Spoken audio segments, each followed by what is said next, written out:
Okay, we're over here at gotomath.com. Click on the algebra. Let's go down to quadratic equations.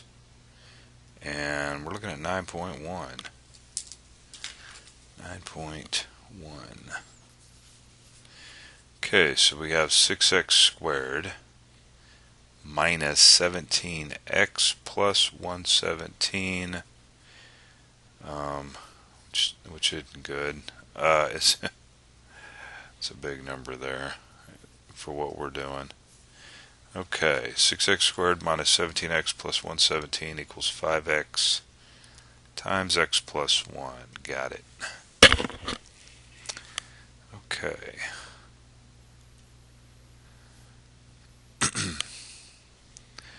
So we'll write that up here.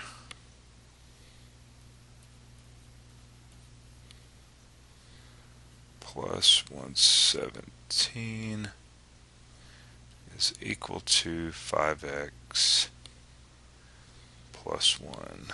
Oh, x plus 1. Alright, so we need to get this thing in a standard form, and I guess we'll just distribute this 5x across.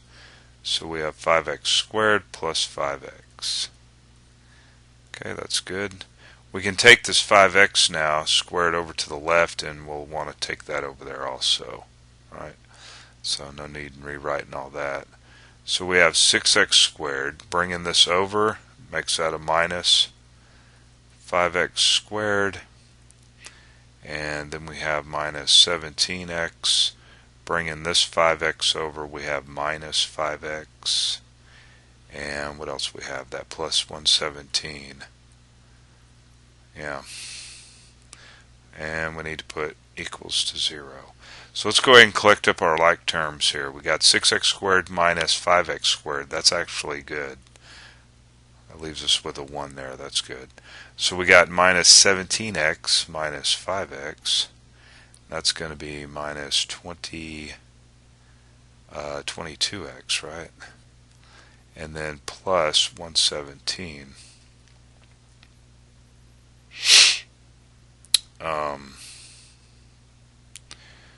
22, yeah. We don't want to make any mistakes there. So good news is we know this is going to start with an x and an x. That's the good news. Okay, so we have any bad news? I don't think so, but we know that a times b must be 117, and that a plus b is equal to negative 22.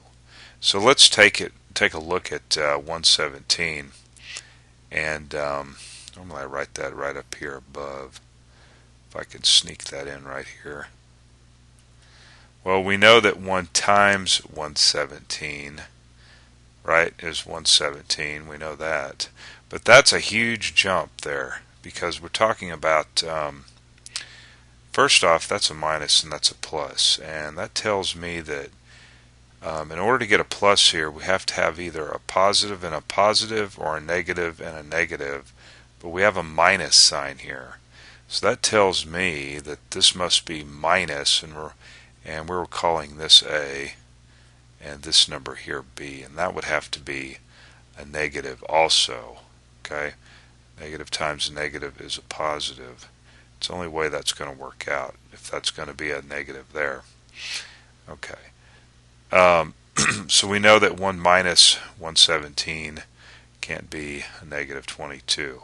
So we're going to need to factor that 117 and find some numbers that go into that.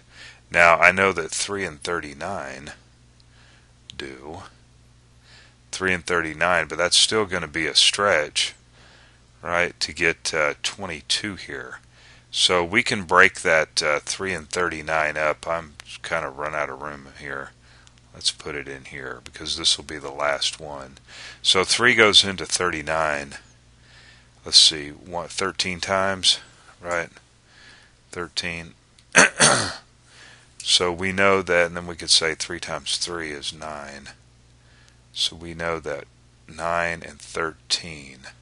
Now 9 and 13 is 22. 9 and 13 is 22, right? So I got a feeling those are going to be our numbers. 9 and 13, how do you like that? Is equal to 0. Okay? And don't get confused here. This is not 9 divided by a. We were just giving that name there. Okay, so x times x is x squared, right? Negative 13x minus 9x is negative 22, and then negative 9 times negative 13 is going to be 117. Alright, so that wasn't too bad. And then of course we set each one of these guys equal to 0 and solve for x. Alright. There you go. 9 and 13 are our solutions, and you can always come up here to check that by plugging 9 in for x, and both these sides should be equal to each other.